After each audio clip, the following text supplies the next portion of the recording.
Do'stlar, Rossiyaga kelgan hindistonlik muhojirlar rus tilini o'rgansin desa bular o'zbek tilini qo'shiqlarni aytib yotibdimi?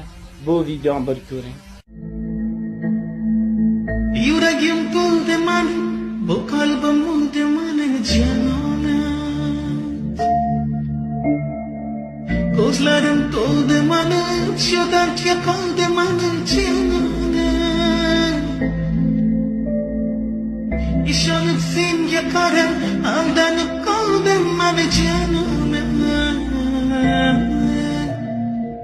Kutganim bo'ldi yolg'on, sevganim xatodir janonim.